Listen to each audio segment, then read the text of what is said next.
वहिनींची निवड खरं तर राष्ट्रीय अध्यक्ष पदाकरता झालेली आहे. काय तुमची पहिली प्रतिक्रिया आहे? एक लक्षात घ्या की अतिशय जड अंतकरणाने बहिणींनी दादा गेल्यानंतर उपमुख्यमंत्री पदाची जबाबदारी घेतली. आमच्या सगळ्यांच्या आग्रहामुळे घेतली. आज राष्ट्रीय अध्यक्षपदाची त्यांनी जबाबदारी त्यांच्यावर दिली आहे. ती सुद्धा त्यांनी अतिशय जड अंतकरणाने घेतलेली आहे. पण शेवटी राष्ट्रवादी काँग्रेस पार्टीच्या एकदम गाव पातळीपासून ते देशा पातळीपर्यंतच्या सर्व कार्यकर्त्यांना नेत्यांची हीच इच्छा होती की आता ही जबाबदारी वहिनींनी घेतली पाहिजे. वहिनींनी ती घेतली आणि मला विश्वास आहे की काकणभर सुद्धा कमी बहिणी दादांची जाणीव होऊ देणार नाही. दादाची बरोबरी कुणीही करू शकत नाही.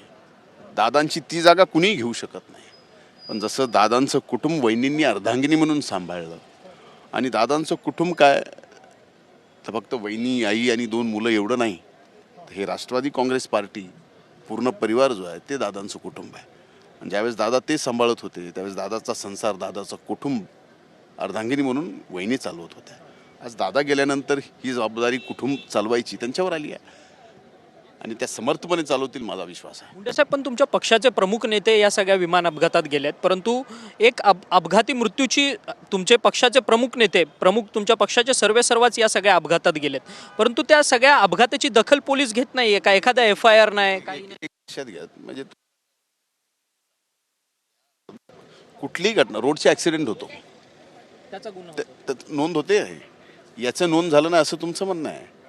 ज्यांना जी पद्धतीची FIR पाहिजे आणि त्यांना FIR नाही करायची, त्यांना फक्त स्टंट करायचं आहे, त्यांना न्यूज किल करायची आहे, त्यांना फक्त एवढंच दाखवायचं आहे की आम्ही बघा हे कशा गोष्टी करतो. पण माझं त्यांना असं सांगणं आहे की आम्हालाही बोलायला लावू नका. दादाला अग्नी द्यायच्या अगोदर तुम्ही विलिनीकरणाची चर्चा करू लागले त्यावेळेस मात्र तुमची घाई नव्हती. पण वहिनींना आम्ही आग्रह करून त्या ठिकाणी उपमुख्यमंत्री पदाची शपथ घेतली तर ती घाई झाली. असं कसं होऊ शकतं? तुमचं ते खरं आमचं ते खोटं असं नाही. मुळामध्ये मला वाईट या गोष्टीचं वाटतं की ते अख्खं कुटुंब एक आहे. मला त्या बाबतीत कुणाच्या बोलायचं नाही. पण आपल्या कुटुंबातली सून दादांची अर्धांगिनी जर दादांच्या जागेवर उपमुख्यमंत्री पदाची शपथ घेतली तर ती घाई झाली म्हणण्याच्या ऐवजी तुम्ही एक शुभेच्छा दिल्या असता ना महाराष्ट्राच्या मायबाप जनतेला फार बरं वाटलं असतं. परंतु रोहित पवार सातत्याने ह्याचा थँक्यू.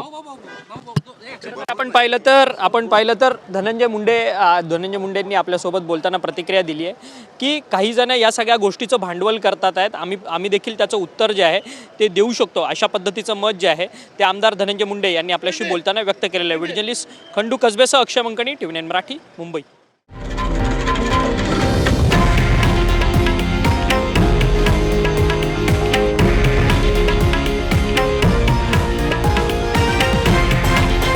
हे आहे देशातील नंबर 1 न्यूज नेटवर्क आणि आपण पाहत आहात TV9 मराठी, एकमेव.